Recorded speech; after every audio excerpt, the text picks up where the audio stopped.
Good morning everyone. आज का मेरा टॉपिक है meaning, definition and nature of measurement. मापन का अर्थ है डेटा का मात्रात्मक विवरण। यह किसी चीज़ की सीमा या मात्रा का पता लगाने की क्रिया या प्रक्रिया है। अंग्रेजी शब्द मापन लैटिन भाषा से आया है। इसका अर्थ है कुछ मापने की क्रिया या सटीक माप आवश्यक होता है। मापन का एक व्यापक शब्द है जो किसी प्रकार के मूल्यांकन उपकरण के माध्यम से परिणामों या विशेषताओं के व्यवस्थित निर्धारण को संदर्भित करता है।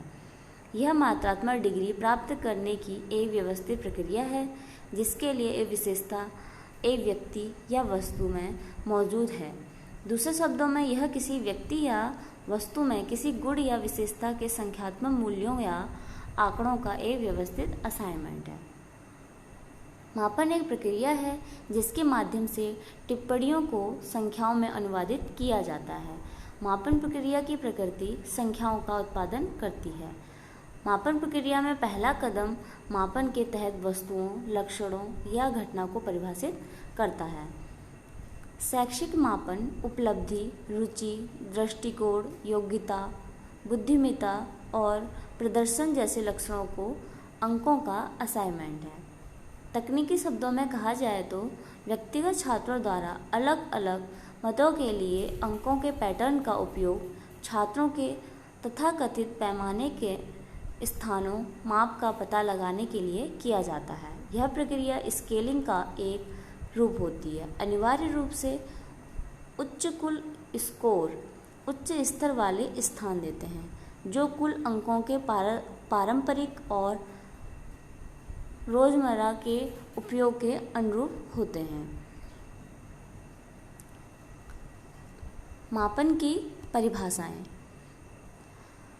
परिभाषाएं निम्न तरीके से परिभाषित की गई हैं। जेम्स के द्वारा की गई परिभाषा है, मापन एक घटना की स्थिति को यथासंभव सटीक रूप से चिह्नित करने के लिए घटना के आयामों को प्रतीक प्रदान करने की प्रक्रिया है। उसी प्रकार कैम्पबेल ने कहा है कि मापन का अर्थ है नियमों के अनुसार वस्तुओं या घटनाओं को संख्याओं का असाइनमेंट। गिलफोर्ड ने कहा है कि मापन का अर्थ संख्याओं के संदर्भ में डेटा का वर्णन है और यह बदले में कई लाभों का लाभ उठाने का मतलब है जो संख्या और गणितीय सोच के साथ संचालन प्रदान करते हैं। सभी परिभाषाओं का विश्लेषण यह है कि मापन कुछ परिघटनाओं के परिमाणीकरण की प्रक्रिया है। यह संख्या को एक या एक घटना के एक समूह को निर्दिष्ट करना है। इस प्रक्रिया में संख्यात्मक मान निर्धारित करने के उद्देश्य के लिए एक उपयुक्त पैमाने के साथ तुलना की जाती है। मापन के लक्षण कुछ इस प्रकार हैं। शैक्षिक मापन में इकाइयाँ निश्चित नहीं होती, इसलिए हम हर व्यक्ति के लिए समान मूल्य प्राप्त नहीं कर सकते क्योंकि परीक्षण उनकी सामग्री और कठिनाई स्तर में भिन्न होता है। इसलिए एक व्यक्ति अलग अलग परीक्षणों पर अलग अलग प्रदर्शन करता है और अलग अलग व्यक्ति एक परीक्षण पर अलग अलग प्रदर्शन कर सकते हैं। उसके गुण इस प्रकार हैं। पहला है कि प्रतीक चिह्नित करने की प्रक्रिया। मापन सामान्य रूप से कुछ सार्थक और सुसंगत तरीके से टिप्पणियों को प्रतीकों को निर्दिष्ट करने की प्रक्रिया है। प्रतीकों को एक निश्चित पैमाने की स्थिति व्यक्त करने के लिए माना जाता है क्योंकि यह मापन शब्द से जुड़ा हुआ है।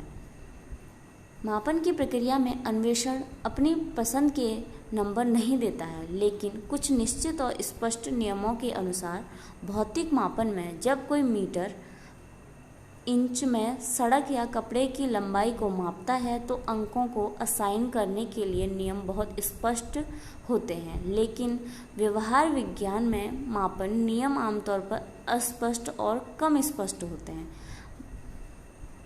मान लीजिए कि कोई रचनात्मक या बच्चे की बुद्धि को मापना चाहता है। ऐसी स्थिति में नियम भौतिक विज्ञान की तरह स्पष्ट नहीं होंगे।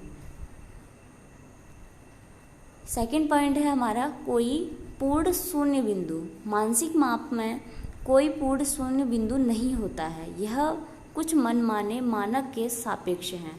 एक छात्र ने एक परीक्षा या विषय में 0 स्कोर किया है, इसका अर्थ यह नहीं है कि उस परीक्षा का उसे ज्ञान नहीं है। थर्ड पॉइंट है हमारा मात्रा का ठहराव की प्रक्रिया। मापन में परिमाणीकरण की प्रक्रिया शामिल है। मापन की प्रक्रिया में अंकों का उपयोग विशेषता की मात्रा का प्रतिनिधित्व करने के लिए किया जाता है।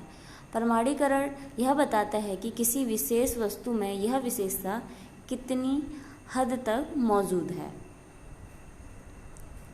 फोर्थ पॉइंट है एक जटिल प्रक्रिया। व्यवहार विज्ञान में मापन की प्रक्रिया कठिन होने के साथ साथ जटिल भी है। लक्षण या विशेषता को सीधे पैमाने से नहीं मापा जाता है, लेकिन व्यवहार द्वारा परोक्ष रूप से विशेषता को माप लिया जाता है। मापन का आधार किसी विषय का व्यवहार है। सभी व्यवहार लक्षणों को व्यवहार की मदद से मापे जाते हैं। फिफ्थ पॉइंट है हमारा अनंत की भावना। व्यवहार विज्ञान में मापन से अनंत की अनुभूति होती है। इसका अर्थ है कि हम किसी व्यक्ति की संपूर्ण विशेषता को नहीं माप सकते हैं। 6 पॉइंट है हमारा मानसिक मापन अक्सर विषय होता है। मापन की सटीकता उस व्यक्ति पर निर्भर करती है जो इसे मापता है। यह विभिन्न कारकों पर भी निर्भर करता है, जैसे परीक्षण की शर्तें, परीक्षण के प्रकार, भाषा में दोष, परीक्षणकर्ताओं की शारीरिक और भावनात्मक स्थितियां आदि। 7 पॉइंट है हमारा इकाइयां निश्चित नहीं होती हैं। मानसिक माप में इकाइयां निश्चित नहीं होती हैं। हम प्रत्येक व्यक्ति के लिए समान मूल्य प्राप्त नहीं कर सकते हैं। यह मनोवैज्ञानिक और शैक्षिक परीक्षणों पर बहुत निर्भर है, जो सामग्री और उद्देश्य में भिन्न होते हैं। एक व्यक्ति अलग अलग खुफिया परीक्षणों में अलग अलग स्कोर प्राप्त कर सकता है। सबकी अपनी अपनी एबिलिटी है। मापन के लक्षण में हमारा 9th पॉइंट है मापन में उपकरण सटीक नहीं होते हैं।